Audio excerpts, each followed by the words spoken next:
Hello, great people. The personal security aides of President Bola Ahmed Tinubu are reportedly receiving huge bribes in dollars to grant people access to Mr. President. One of such is that which is being reported that the CEO of NNPCL, Ojulari, reportedly bribed two top aides of Mr. President with 1.5 million US dollars for him to gain access to Mr. President. This has been generating a lot of controversy, and on this episode with Joshua Plug, I will be doing three things for you. The first is that I will be sharing with you the details of the controversy that the NNPCL boss bribed two top security aides of Mr. President with 1.5 million US dollars. And also, I would be telling you about the security implication of this, particularly from the international relation perspective. And that is what will lead me to the works of the CIA, Central Intelligence Agency of the United States. I will be sharing with you how the CIA have collaborated with what I can call internal conspirators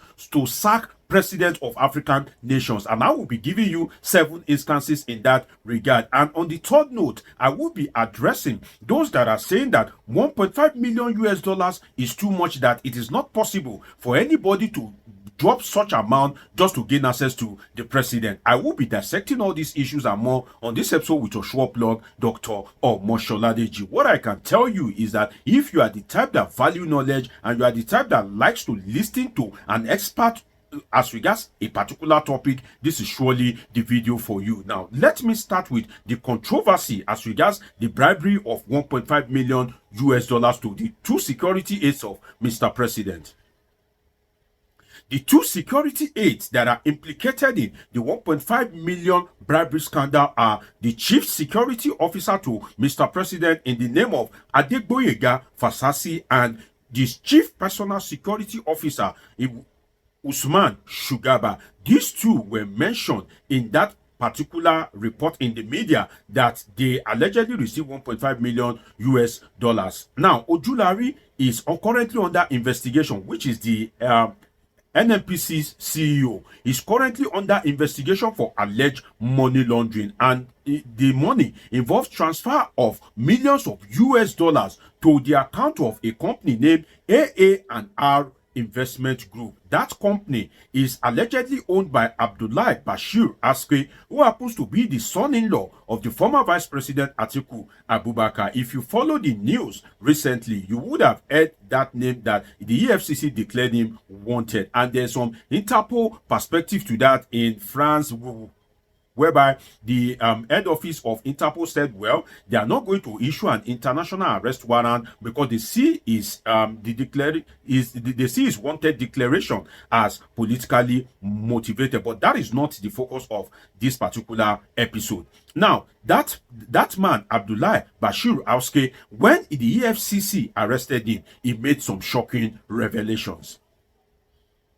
One of the shocking revelations that Abdullahi Bashir-Haske made to the EFCC was that Ojulari, the CEO of NNPCL, which is Nigerian National Petroleum Corporation Limited. So during investigation, Haske revealed to EFCC that Ojulari, the CEO of NNPCL, allegedly bribed Tinubu security officials with $1.5 million to gain access to Mr. President. 1.5 million US dollars in today's Nigeria is about 2.2 billion naira. There has been argument that, well, can anybody pay that kind of money just to gain access to the president? But in the later part of this video, I will surely be addressing that. Now, what can we learn from this, in terms of the local dynamics and particularly the international relation implication, particularly involving the CIA? What I can tell you is that in the history of international relations, particularly African diplomacy, there are records that the Central Intelligence Agency of the United States, the CIA,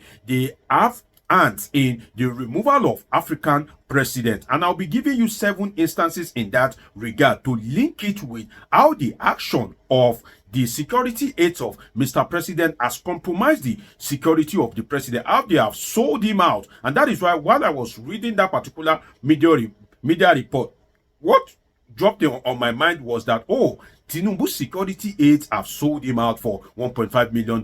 They have apparently sold him out to the CIA. And at the end of this video, you would understand what I'm saying. Now, this is the place that I will start from before giving you that 7 instances of African president. You see, addiction to bribe by the security agencies of Mr. President will compromise the image and security of the president. Take note of that. Image, security, and we address both.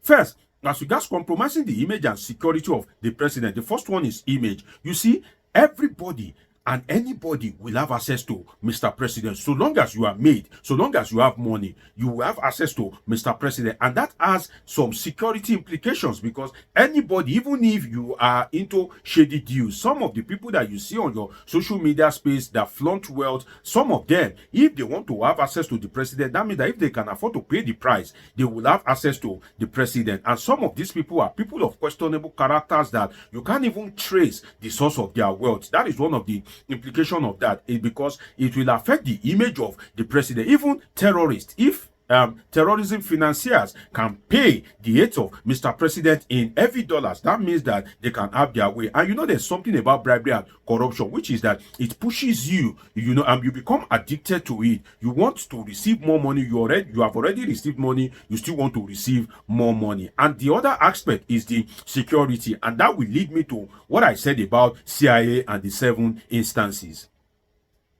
On security, Tinubu's compromised security are a soft pathway for the CIA, which is that if your personal security aids, and it is being reported that Adegboyega Fasasi, the chief security officer, and Usman Shugaba, the chief personal security officer of the president, allegedly received bribe. The implication of that on security is that Tinubu's compromised security are a soft pathway for the CIA, the Central Intelligence Agency of the United States. If the aides of the president are receiving bribe, that means that Tinubu's aides make him a foreign influence Cuban assassination easy. And when I go into the instances, you will understand they have made, you know, foreign influence coup, foreign assassination, they have made it easy. And that's why I said they have compromised the security of the president, because there are governments that are willing to pay. You just received allegedly 1.5 million US dollar, but you know that there are some governments that are willing to pay as much as 1 billion naira to get Tinubu executed allegedly.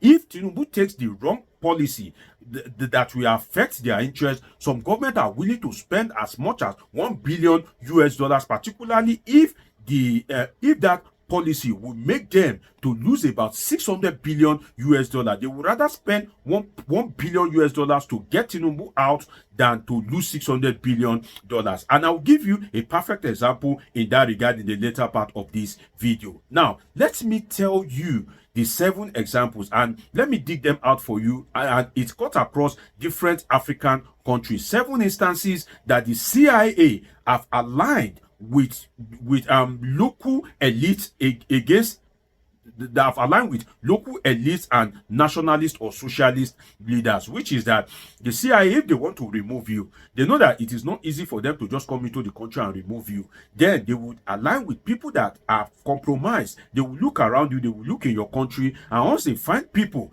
that are willing to compromise, or they have history of shady deals, then they will align with such person to get you removed. Let us go into the instances. Number 1 is, and I will give you this, you can go and read more about it. The first one is that of Patrice Lumumba of Congo. Patrice Lumumba, it occurred in 1961. Patrice Lumumba was removed with alleged complicity of the CIA. Try and read more about it online. Patrice Lumumba of Congo in 1961. That is the first instance. The second instance is that of Kwame Nkrumah of Ghana, and that occurred in 1966. That of Kwame Nkrumah occurred as a result of the Power Project, and I urge you to please read more about it online, whereby the CIA was complicit in its removal. They aligned with some local forces to make sure that it was removed, so much so that Kwame Nkrumah, after his removal, he had to flee Ghana, and at the end of the day, he eventually died. That is the second instance that I'm giving to you. And please try and read more about these instances because you will get what I'm saying very well. Nigerians don't like long videos. I'm not even sure how many people will watch it to this extent, and that is why one is not always inspired to go deep into some of this explanation because it will make the video long for like 1 hour. And indeed, how many people can sit down to watch 1 hour video? So we will serve them based on how they want it. And I will just give a clue. You can read more about it now. The third one is Ahmed Bella of Algeria, and it occurred in 1965. Ahmed Bella of Algeria occurred in 1965. The fourth one is Milton Obote of Uganda, and that occurred in 1971. Go and read the story of Milton Obote of Uganda. That occurred in 1971. How he was removed. The fifth one is that of Sekou Touré of Guinea, and there were attempts at Uganda's removal between the 1960s to 1970s. Sekou Touré of Guinea. You can read more about it if you are interested in gaining more knowledge. I have given you a very good clue. In fact, if you read just 2 of these instances that I'm giving to you, you would understand the implication of the alleged complicity of the aides of President Bola Ahmed Tinubu as regards the 1.5 million naira bribe, and now the CIA can cash in on it to either remove or execute Bola Ahmed Tinubu. The sixth one is that of Amilcar